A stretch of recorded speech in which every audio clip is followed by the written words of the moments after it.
Fresh tensions in the Middle East as Donald Trump's push for talks runs into sweeping Iranian demands ranging from shutting US bases in the Gulf to ending sanctions. Tehran denies there have been any real negotiations so far and rejects envoys like Steve Witkoff and Jared Kushner, instead seeking direct talks with US Vice President JD Vance, even as reports hint at a possible summit involving the Iranian Parliament Speaker Mohammad Bagher Ghalibaf.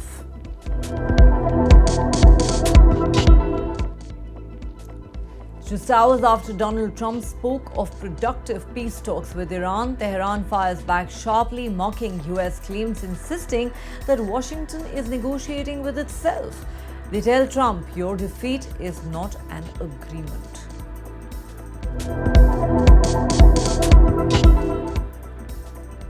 The United States is ramping up its military posture with the elite 82nd Airborne Division set for rapid deployment to the Middle East. Iran's Islamic Revolutionary Guard Corps warns of severe consequences.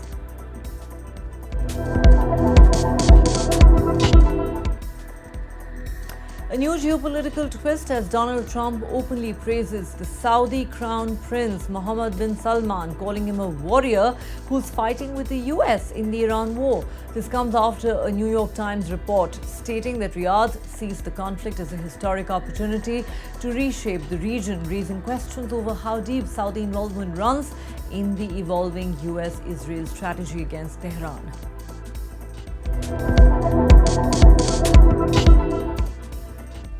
A major shift in India's energy policy. Households may soon lose LPG access if they fail to switch to piped natural gas.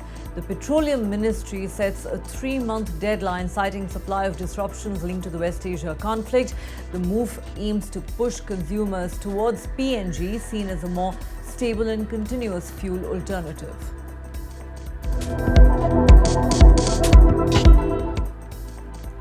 A political storm erupts in Parliament as the Transgender Persons Protection of Rights Amendment Bill is passed in the Lok Sabha amid fierce protest by the opposition. The bill mandates certification through medical boards, drawing sharp criticism from activists who call it a rollback of self-identification rights.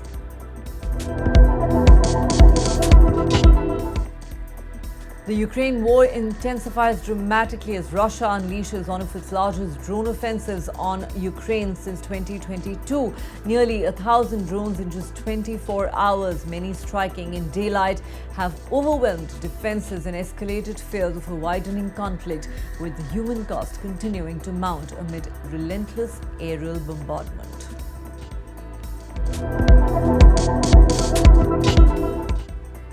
In a landmark ruling, a New Mexico court orders Meta to pay $375 million over child safety failures. The lawsuit had accused platforms like Facebook and Instagram of exposing minors to harmful content. CEO Mark Zuckerberg pushes back, with the company set to appeal the verdict.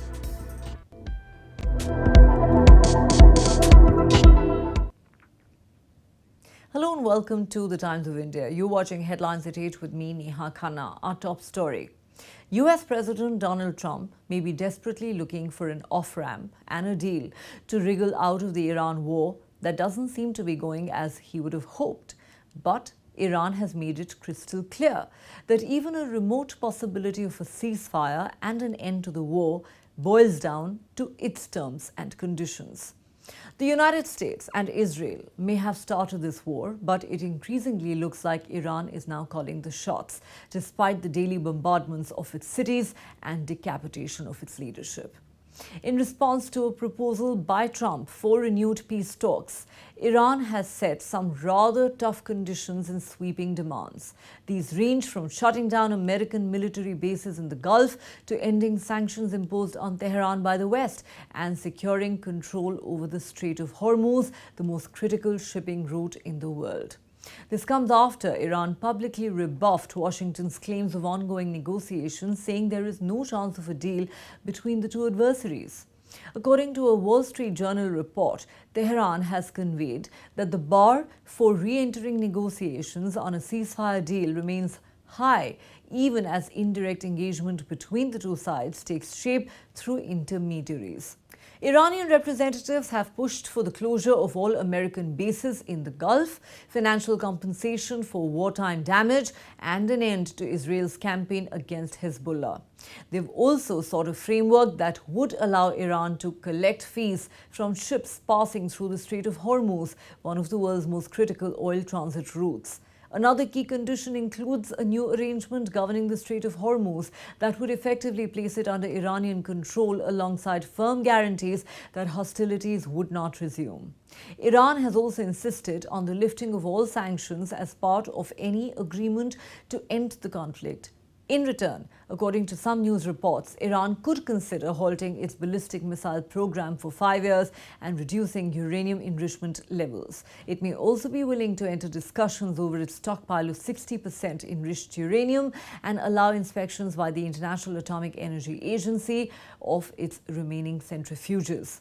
The reports suggest Iran could also agree to stop funding regional proxy groups including Hezbollah, Hamas and Iraqi militias as part of a broader deal. These positions are being viewed as potential opening moves, even as the official stance remains firm.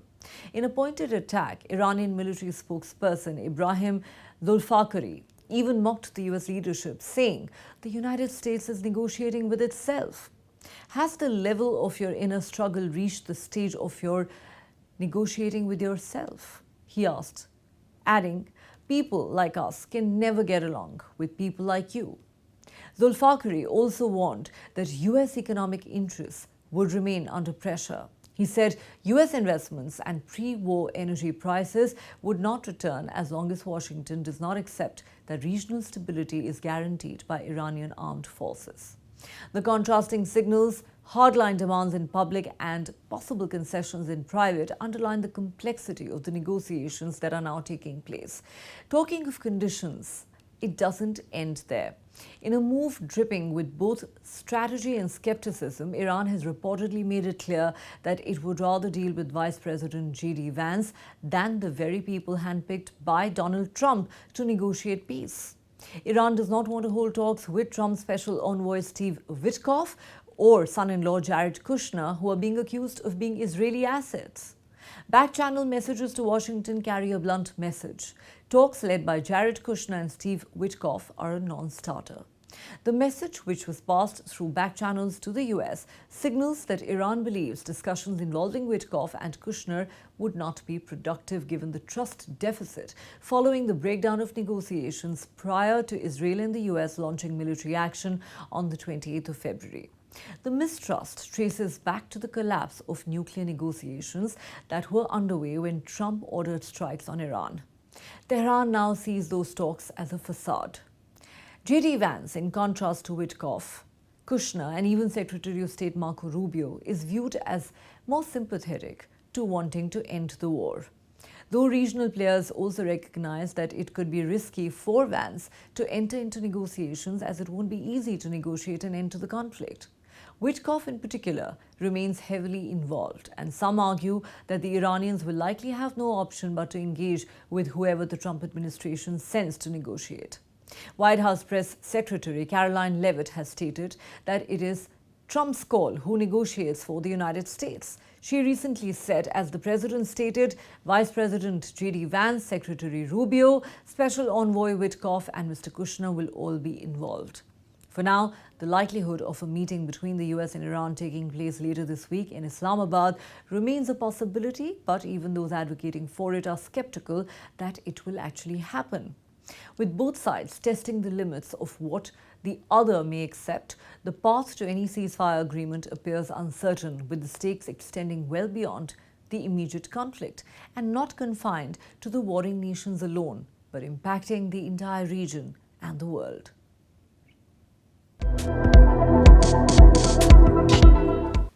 Just a day after Trump claimed that Iran and the US had held very good and productive talks, not only did Iran dismiss the claim with disdain, it has also been busy mocking the US president. Iran's military has suggested the United States might be negotiating with itself, as the White House touts talks with Tehran to end the war. Iranian military spokesperson Ibrahim Zulfakhari taunted the US leadership in a message broadcast on state television on Wednesday, saying the era of your promises is over. He asked, has the level of your internal conflicts reached the point where you are negotiating with yourselves? People like us can never get along with people like you, he added. Not only that, Tehran's military command has said, do not call your defeat an agreement.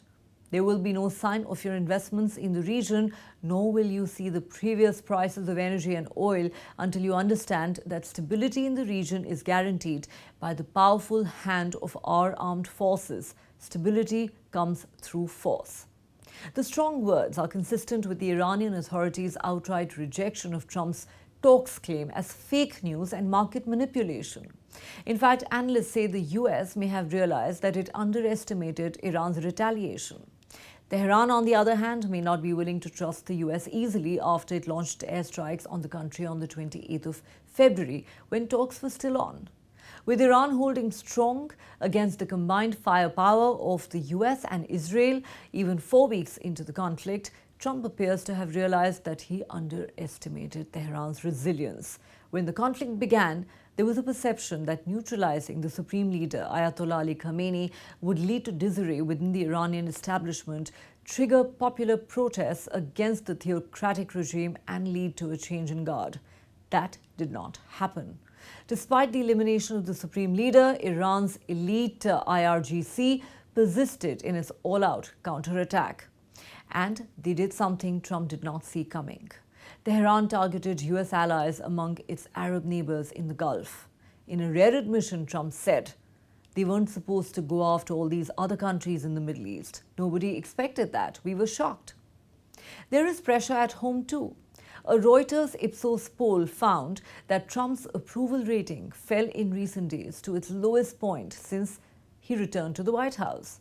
Trump knows that putting boots on the ground in Iran is not his best bet because he promised to stop endless wars on his way to the Oval Office. The US media has reported that around 1,000 US soldiers with the Army's 82nd Airborne Division are expected to be deployed to the Middle East in the coming days, even as President Trump expresses optimism over talks with Iran. The 82nd Airborne Division is the US Army's only division that can deploy anywhere in the world in 18 hours from its base in North Carolina, maintaining what is called an immediate response force capability. That capability was tested in 2021 when elements of the division were sent to the Hamid Karzai International Airport in Kabul, Afghanistan, to assist in evacuations as the US government shut down operations in the country. The division has 3 combat teams of about 4,000 troops each, an aviation brigade with attack, transport and cargo helicopters, an artillery unit, a logistics brigade and its headquarters battalion. The 82nd Infantry Division was formed during and fought in World War I, but was demobilized when the war ended. The US military brought it back shortly after the beginning of World War II, and in August 1942, it became the US Army's 1st Airborne Division and fought in some of the most important campaigns of the war, including the invasion of Normandy in 1944. Since World War II, the 82nd Airborne has seen combat in Vietnam, Grenada, Panama, Iraq and Afghanistan, as well as operations against ISIS around the Middle East. The question is, if the US is actively pursuing a diplomatic breakthrough, why the military buildup? A possible explanation could be that Trump is keeping all options open and also using the troop deployment as a pressure tactic to bring Iran to the talks table. US President Donald Trump has made a bold claim. He has suggested that Saudi Arabia's de facto leader, Crown Prince Mohammed bin Salman, has been encouraging the United States' actions against Iran. He has called MBS a warrior who's fighting alongside American efforts. The remarks come after a New York Times report that claimed the Saudi prince has been arguing that the US-Israeli military campaign presents a historic opportunity to remake the Middle East and that Trump should continue the war against Tehran. While talking to reporters at the Oval Office, Trump was asked if MBS was encouraging him to do certain things related to Iran. Trump replied, He does. He's a warrior. He's fighting with us, by the way. According to the New York Times report last week, the Crown Prince has championed a decisive, sustained campaign aimed at dismantling Iran's hardline Shia regime.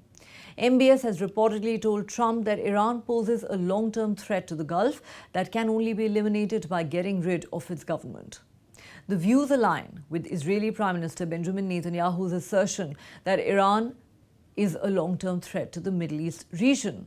However, analysts believe that while Israel may tolerate a weakened or internally unstable government in Tehran, Saudi Arabia fears that a failed Iranian state could trigger regional chaos, empowering militias and posing direct security risks to Gulf nations. On the other hand, senior officials in both the Saudi and American governments are also reportedly worried that if the conflict drags on, Iran could deliver ever more punishing attacks on Saudi oil installations, and the United States could be stuck in an endless war. In public, Saudi officials have maintained a cautious stance over the war. In an official statement, the kingdom reiterated its support for a peaceful resolution, stressing that defending civilian infrastructure and halting ongoing attacks remain its top priorities. The consequences of the war are massive for Saudi Arabia's economy and national security. Iranian drone and missile attacks launched in retaliation against the American-Israeli assault have already created huge disruptions in the country's oil market. The Saudi prince, an authoritarian royal who has led a sustained crackdown on dissent, has maintained a good relationship with Trump and is said to have previously influenced the president's decision-making. According to US officials, MBS has suggested that Trump should consider putting troops in Iran to seize energy infrastructure and force the government out of power. Analysts say that while MBS probably preferred to avoid a war, he's concerned that if US forces pull back now, Saudi Arabia and the rest of the Middle East will be left to confront an emboldened and furious Iran on their own. Such a scenario could give power to Iran to periodically close the Strait of Hormuz, the strategic waterway through which a fifth of the global oil supply passes. A majority of Saudi, Emirati and Kuwaiti oil passes through the strait to reach international markets. In a big move amid the ongoing LPG crisis in India thanks to the war in West Asia, the government has ordered that LPG supply will be cut off if consumers fail to switch to piped natural gas wherever it is available within a 3-month time period. This decision could reshape how millions of households across India cook. Under the new order issued by the Ministry of Petroleum and Natural Gas on the 24th of March, households will have just 3 months to opt for PNG once notified or risk losing access to LPG altogether. India is currently grappling with an LPG shortage triggered by the ongoing war in West Asia, which has disrupted supplies from key sources and impacted global energy flows. The government is now nudging households and commercial users towards PNG, which is seen as more reliable due to diversified sourcing and domestic production. Unlike LPG cylinders, PNG is supplied directly to kitchens through pipelines, removing the need for refills. The order makes it clear that once an authorized entity informs a household that PNG is available, the switch is no longer optional. However, there is a caveat. LPG will continue only if it is technically infeasible to provide a PNG connection, subject to a no objection certificate issued by the supplier. The new framework issued under the Essential Commodities Act is designed to speed up the rollout of gas pipelines across the country. The order gives sweeping powers to ensure compliance. Designated officers can step in to resolve disputes over land access with authorities similar to a civil court. Companies must begin pipeline work within 4 months of approval or face penalties, including the risk of losing exclusivity. The Petroleum and Natural Gas Regulatory Board has been tasked with monitoring implementation, tracking approvals and ensuring adherence. The controversial Transgender Persons Protection of Rights Amendment Bill 2026 was passed in the Lok Sabha amid vociferous protests from opposition parties and transgender rights activists. The government has been accused of rushing the legislation without adequate consultation and diluting the transgender community's hard-won rights to self-identification. The bill, introduced in the Lok Sabha on the 13th of March by Union Minister for Social Justice and Empowerment Dr. Virendra Kumar, seeks to amend the Transgender Persons Protection of Rights Act 2019. The key changes include need for a certificate of identity. This is to be issued by the district magistrate after the applicant is examined by a designated medical board headed by a chief medical officer or deputy chief medical officer.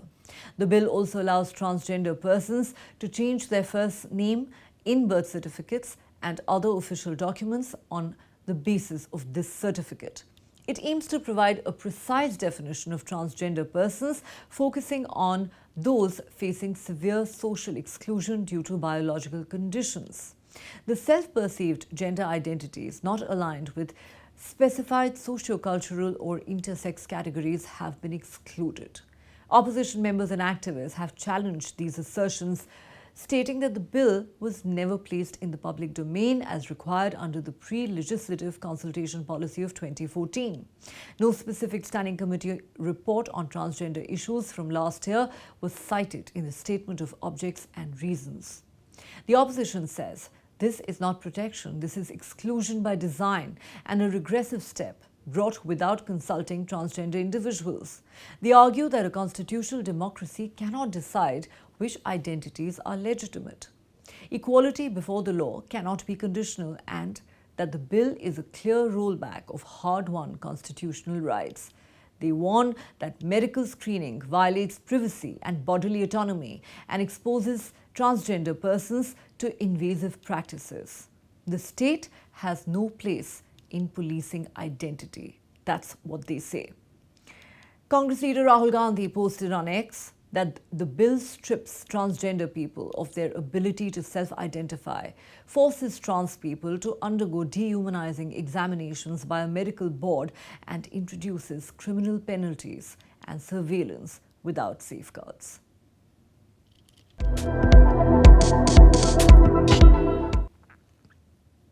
That's all the time we have on this edition of Headlines at 8. Thanks for watching. Do join us again at the same time tomorrow.